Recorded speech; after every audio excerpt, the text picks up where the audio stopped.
विद्यार्थियों, आज का हमारा संस्कृत कार्यपत्रक एकादशः पाठ से है, यानी 11वें पाठ से, जिसका नाम है पर्यावरणम। प्रस्तुत एवं पाठ्यांश पर्यावरणम। प्रस्तुत यह पाठ्यांश पर्यावरणम पर्यावरण विषयक लघु निबंधो अस्ति। पर्यावरण विषयक एक छोटा निबंध है। अत्याधुनिक जीवन शैल्यां प्रदूषणं प्राणिनां पुरतः अभिशाप रूपेण समायातः। अति आधुनिक जीवन शैली में प्रदूषण प्राणियों के सामने अभिशाप उत्पन्न कर रहा है। नदीनां वारि मलिनम संजातम, नदियों का पानी गंदा हो रहा है। शनैः शनैः धरा निर्वनम जायमाना अस्ति। शनैः शनैः धीरे धीरे धरा पृथ्वी निर्वनम निर्जन बिना व्यक्तियों के जायमाना अस्ति। जायमान का मतलब हो रही है। धीरे धीरे पृथ्वी निर्जन हो रही है। यंत्रेभ्यः कल कारखानों से निःसरित वायुनां वातावरण निकलने वाली वायु से वातावरण विषाक्त और ऊर्जाकार कमचय और धूल कणों वाला भवती होता है। कल कारखानों से निकलने वाली वायु से वातावरण विषैला और धूल कणों वाला हो रहा है। वृक्षाभावात् पेड़ों के अभाव से, प्रदूषण कारणाच्च प्रदूषण के कारण से, बहुनां पशु पक्षिणां जीवनमेव संकटापन्ना दृश्यते। वृक्षों के अभाव से और वायु और प्रदूषण के कारण से बहुत पशु पक्षियों का जीवन ही संकटापन्न का मतलब मुश्किल में देखा जाता है। वनस्पति नाम अभाव दशायां, वनस्पतियों के अभाव में न केवल वन्य प्राणी नाम, न केवल वन्य प्राणी, अपितु अस्माकं समेषामेव जीवनं स्थापितुं न शक्यते, अपितु हम सभी का जीवन विस्थापित नहीं हो सकता है। वनस्पतियों के अभाव में न केवल वन्य प्राणियों का, अपितु हम सभी का जीवन विस्थापित नहीं हो सकता है। पादपानां अस्मभ्यं न केवलं शुद्ध वायुमेव यच्छन्ति, पादपा पौधे हमें न केवल शुद्ध वायु देते हैं, अपितु ते अस्माकं कृते, वे हमारे लिए जीवन में उपयोग के लिए पत्राणि पत्ते, पुष्पानि फूल, फलानि फल, काष्ठानि लकड़ी, औषधीन मतलब दवाइयाँ या औषधि, छाया और छाया वितरंती देते हैं। वे हमारे लिए जीवन में उपयोगी पत्ते, फूल, फल, लकड़ी, औषधि और छाया देते हैं। अस्माद् हेतु, इसी कारण से, अस्माकं कर्तव्यमस्ति, हमारा कर्तव्य है कि हम वृक्षारोपण तेषां संरक्षण, वृक्षारोपण करके उनका संरक्षण करें। जल शुचिताकरणम, जल को पवित्र करें। ऊर्जायाः संरक्षणम, ऊर्जा का प्रकाश का संरक्षण करें। उद्यान तडागादीनां शुचितापूर्वकं पर्यावरण संरक्षणार्थं प्रयत्नं कुर्याम। उद्यान कहते हैं बगीचों का। तालाबों की पवित्रता पूर्वक पर्यावरण की रक्षा के लिए प्रयत्न करें। अनेनैव, इससे ही हमारे सर्वेषां जीवनम, हम सभी का जीवन अनामयम पवित्र और सुखावह होगा, अर्थात सुख पूर्वक जीने योग्य होगा। अब हमारा पाठ शुरू होता है। यहाँ से हमारा पाठ है। कहते हैं प्रकृति समेषां प्राणिनां संरक्षणाय यतते। प्रकृति समेषां सभी प्राणियों की रक्षा के लिए प्रयत्न करती है। यम सर्वान् पुष्णाति विविधैः प्रकारैः, यह विविध प्रकार से, विभिन्न प्रकार से, सर्वान् पुष्णाति सभी का पोषण करती है। सुखा साधनैः च तर्पयति, सुख साधनों के द्वारा सभी को तृप्त करती है। पृथ्वी जलम तेजः वायु आकाश च अस्या प्रमुखानि तत्वानि। और इसके प्रकृति के प्रमुख तत्व कौन कौन से हैं?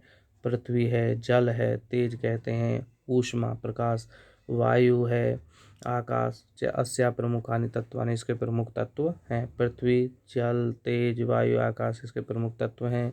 तान्येव मिलित्वा, ये सभी मिलकर के, पृथक्तया वा और अलग अलग अस्माकं पर्यावरणं रचयन्ति, हमारे पर्यावरण को बनाते हैं। ये सभी मिलकर के अथवा अलग अलग हमारे पर्यावरण को बनाते हैं। आवरीयते का मतलब आच्छादित है। परिता का मतलब चारों तरफ, समन्तात् समान रूप से, लोका का मतलब संसार, अनेन का मतलब इसके द्वारा, इति पर्यावरण, वह पर्यावरण कहा जाता है। तो पर्यावरण किसे कहते हैं? पर्यावरण कहते हैं जिसके द्वारा संसार चारों तरफ से आच्छादित है, घिरा हुआ है उसे पर्यावरण कहते हैं। यथा अजात शिशु मातृगर्भे सुरक्षिता तिष्ठति, जैसे अजात शत्रु जिसने अभी तक जन्म नहीं लिया है ऐसा शिशु माता के गर्भ में सुरक्षित रहता है। तथैव उसी प्रकार मानव पर्यावरण कुक्षौ पर्यावरण के गर्भ में सुरक्षित रहता है। परिष्कृतम प्रदूषण रहितम च पर्यावरणम अस्मभ्यम सांसारिकम जीवन सुखम सद्विचारम सत्य संकल्पम मांगलिक सामग्रीं च प्रददाति।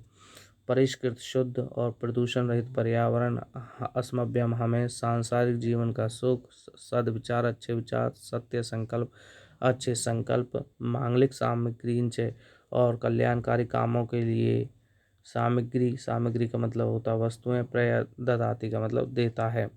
पर्यावरण शुद्ध और प्रदूषित रहित पर्यावरण हमें सांसारिक जीवन का सुख, अच्छे विचार, अच्छे संकल्प और कल्याणकारी कामों के लिए सामग्री देता है। प्रकृति कोपे आतंकितो जना किम कर्तुम प्रभवति, कहते हैं प्रकृति कोपे प्रकृति के कोप से आतंकितो भयभीत जना मनुष्य किम कर्तुम प्रभवति, क्या करने में समर्थ होता है। प्रकृति के द्वारा भयभीत में मनुष्य क्या करने में समर्थ होता है। जल प्लावन कहते हैं बाढ़, अग्नि भय आग का डर, भूकंप के द्वारा वाता चक्र ही भवंडर, उल्कापात आदि विष और उल्कापात आदि से संतप्तस्य पीड़ित मानवस्य क्वा मंगलम, मानव का कहाँ मंगल है अर्थात कहाँ कल्याण है।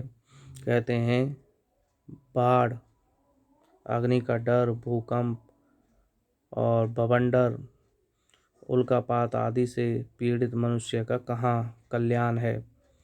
तो अतएव इसलिए अस्माभि प्रकृति ही रक्षणीय, इसलिए हम सभी को प्रकृति की रक्षा करनी चाहिए। तेन और उससे पर्यावरण रक्षितम भविष्यति, पर्यावरण की रक्षा होगी, उससे ही पर्यावरण की रक्षा होगी। प्राचीन काले लोक मंगला सैन्यम ऋषियाओ वने निवसंती स्म, प्राचीन काल में संसार की कल्याण की कामना चाहने वाले ऋषि वने निवसंती स्म, वन में रहते थे। यतो ही क्योंकि वने सुरक्षितम पर्यावरणम उपलभ्यते स्म, क्योंकि वन सुरक्षित पर्यावरण उपलब्ध कराते थे। तत्र वहाँ विविधै विहगा कलकूजी स्रोत रसायनम ददाति, वहाँ विविध विहगा विभिन्न प्रकार के पक्षी कलकूजी अपनी कलकल की आवाज़ से, अपनी मधुर आवाज़ से स्रोत रसायनम ददाति कानों में अमृत के समान रस प्रदान करते थे। सरितो गिरि निर्जराश्च अमृत स्वादु निर्मलम जलम प्रयच्छन्ति, नदियाँ गिरि निर्जरा, गिरि कहते हैं पहाड़ से गिरने वाले झरने अमृत स्वादु अमृत के समान स्वादिष्ट, निर्मलम जलम प्रयच्छति पवित्र पानी प्रदान करते हैं। नदियाँ यहाँ से देखिए, सरितो गिरि निर्जराश्च अमृत स्वादु निर्मलम जलम प्रयच्छन्ति, नदियाँ और गिरि कहते हैं पहाड़ से निकलने वाले झरने अमृत स्वादु अमृत के समान स्वादिष्ट निर्मल पानी देते हैं। वृक्षा लताश्च फलानि पुष्पानि ईंधन काष्ठानि च बाहुल्येन समुपरन्ति, पेड़ और लताएं, फल फूल, ईंधन काष्ठानि च और ईंधन के लिए यानी लकड़ी जलाने के लिए लकड़ियाँ, बाहुल्येन समुपरन्ति बहुत मात्रा में प्रदान करते हैं। शीतल मंद सुगंध वन पवना औषध कल्पम वायु प्राणम वितरन्ति, ठंडी और मंद धीरे से सुगंधित वनों में चलने वाली वायु औषधि कल्पम औषधि के रूप में प्राणवायु देते हैं।